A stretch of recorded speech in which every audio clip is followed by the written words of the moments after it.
There's not many 90s movie characters that are as memorable as Ernest P. Worrell. The man was in over 900 TV commercials, and he was in 9 feature-length films that he starred in. Good Lord, 4 direct-to-video and 5 that were in theaters. I don't know about any other 90s kid, but I remember renting these movies constantly from Video King. My favorites include Ernest Scared Stupid, Ernest Saves Christmas, and Ernest Goes to Jail. Rewatching these movies as an adult can be a bit odd because they are very cheesy and very childlike. But when I was rewatching all of them lately, I thought to myself, wow, Ernest really has a lot of jobs in these movies, because every movie starts out with Ernest having a terrible job, getting thrown into a crazy situation, and then potentially losing the job. And it happens all over the country. And I thought to myself, what does his resume look like? And why did he move from state to state to state? And why did he keep losing these jobs? So that's exactly what we're going to dive into today. We don't have a script. We didn't do any fucking research. I've just watched these movies constantly. So I got it all in the old noggin.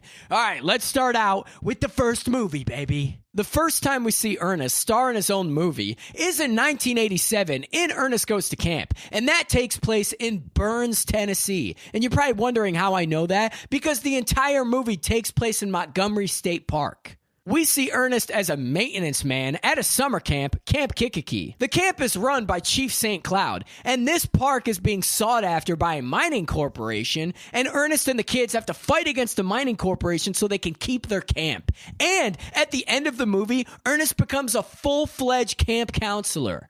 Good Lord, that's very exciting. Add it to the resume, am I right? All right, Burns, Tennessee, camp counselor / maintenance guy. What's next? The next time we see Ernest P. Worrell, it's the next year in 1988 in Orlando, Florida, in Ernest Saves Christmas. And you're probably wondering how I know that. Well, because Santa Claus lands in the Orlando airport. It's a long story why Santa is taking the airport rather than his sleigh, but you'll have to watch the movie to find out. What I will tell you, though, is Santa's looking for a replacement. Okay, that is not Ernest. Ernest is not the replacement. It's basically this other guy who works at a TV station who's really polite to the kids. That's the next Santa Claus. Ernest works as a taxi driver, hauling people back and forth from the airport. And after a taxi delivery goes awry, to say the least,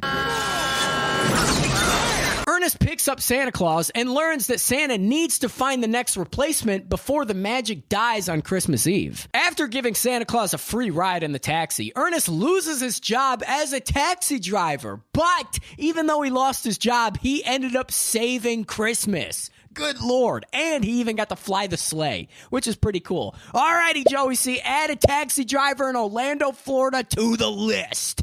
Good God. Continuing on to Ernest's next job, we see him as a bank janitor at a bank in Nashville, Tennessee in 1990 in Ernest Goes to Jail. And you're probably thinking, how does Ernest end up in jail? Well, Ernest gets called for jury duty, and he's very happy to do it. Not sure why. But there's basically a gang member and a gang leader who are on trial for murder. And one of the gang members notices that Ernest looks exactly like the gang leader. So they plot to switch Ernest with the gang leader so the gang leader can go free, and Ernest ends up in jail on death row. But then Ernest gets put to death, but he actually doesn't die. He gets electrocuted at the chair and then gains electric powers and escapes from the prison, saves the bank from the gang leader who was going to rob it.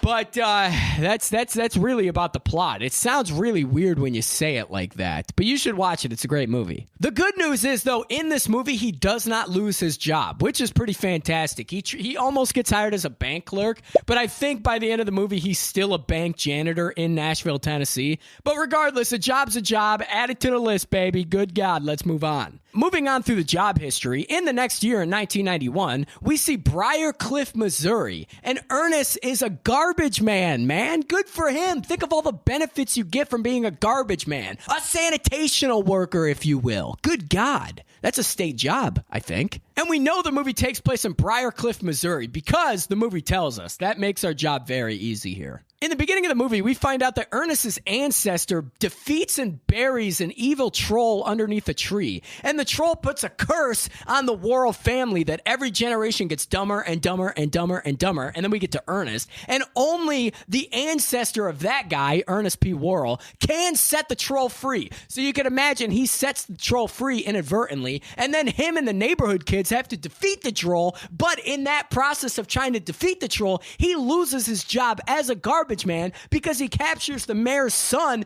because he thought the mayor's son was the troll in the back of the garbage truck. And I'm shocked he wasn't arrested. Thank God he was just fired. Good job. I mean, not good job. Good Lord. I meant to say good Lord. He lost his benefits, his 401k, all that stuff. I'm out of breath. Although he did lose his job, it is job experience on the resume. So add a garbage man from Briar Cliff, Missouri onto the list. That's very impressive. That's going to look good for future employers. Let's move on. Taking place in 1993, Ernest Rides Again is the next movie in the timeline, and it was the last one to ever be released in theaters. The movie seems to take place in Virginia, thanks to one of the characters saying the state they're in. And again, that makes my job very easy. The movie was a flop, which I'm sure everyone's not surprised. This movie basically involves Ernest, who is a college janitor working at a local college, and his buddy, Dr. Mellon, who is a professor at the college.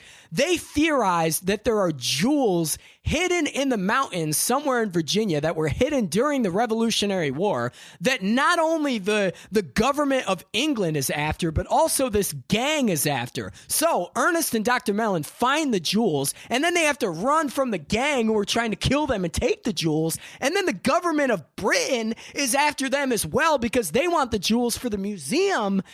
It is a wacky movie, good Lord. But the good news about this is that Ernest does not get fired as a college janitor in this movie. So, add it to the resume, baby. College janitor at a local college in Virginia. Good God. A year later in 1994, we see Ernest as a school janitor in Ernest Goes to School. This was the first direct-to-video Ernest movie, and by God, it shows. It basically has a plot similar to Billy Madison, where every employee at the school has to have a high school degree, which of course Ernest doesn't because he's a dimwit. So Ernest has to go back to school, pass his classes so he can keep his job. But the good news is he passes his exams, man. The movie is so out of its mind. If you want to watch a good dissecting video on it, you can watch my video revisiting Ernest Goes to School because that explains it all. This movie is out of its mind. The high school that he works at is called Chickasaw Falls, and according to the Ernest P. Worrell wiki, this school is in Oklahoma. Now, I don't know how true that is because I couldn't find any evidence to that, and plus the scan of the movie that I have is so low quality that I couldn't read any of the license plates.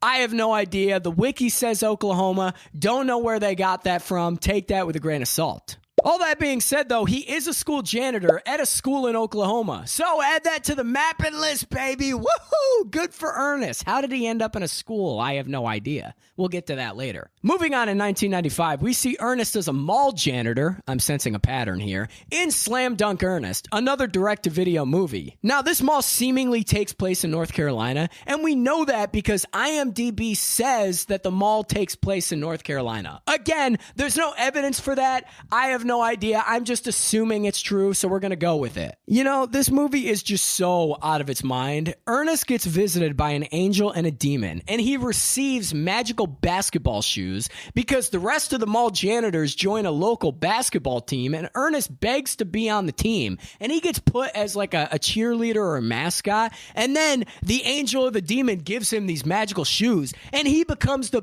best player on the team, probably the best basketball player to ever live. But that makes Ernest become one of the biggest dicks known to man.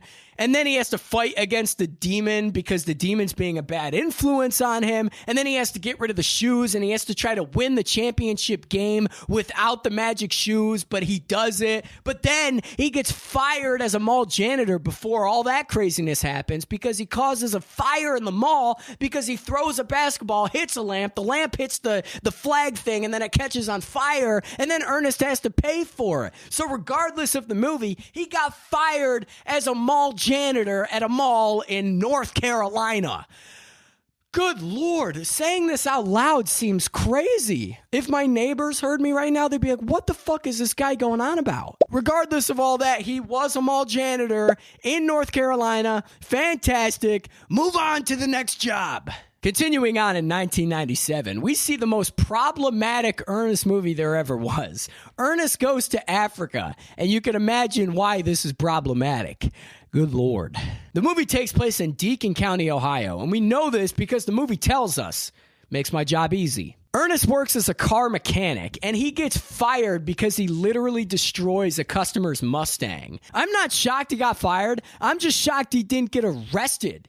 That's like a $40,000 car that he literally destroyed. It's in pieces. Again, the plot of this movie is really, really wild. Ernest and his crush Renee get caught up in a gang war over some stolen jewels that were taken from a native tribe in Africa. And the gang members think that Ernest and Renee are secret agents holding the jewels, but Ernest just accidentally got the jewels because one of the other gang members from the other gang stashed the jewels at a flea market. Ernest bought the jewels, made them into a yo-yo, and then the gang member found out that Ernest had the jewels, and then they shipped him and Renee off to Africa to deal with the gang leader.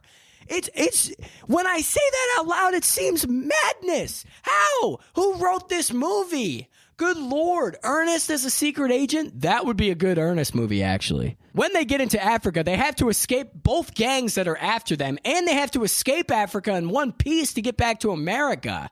Which they do, of course, by winning over the tribe leader that the jewels were stolen from. But regardless of all that, after he gets back to America, I don't know what he does.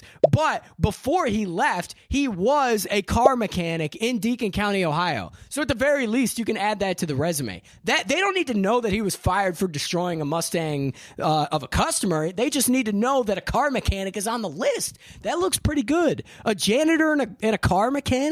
This guy's resume is stacked. And finally, another very goofy Ernest movie, the final one to release in 1998, we see Ernest as a golf ball collector at a driving range in Valdosta, Georgia, in Ernest in the Army. I'm really not sure how Ernest ended up in Georgia, but we're going to try to explain that a little later. In this movie, Ernest fantasizes about being a war hero, and one of his best friends, who's in the Army, convinces Ernest to join the Army.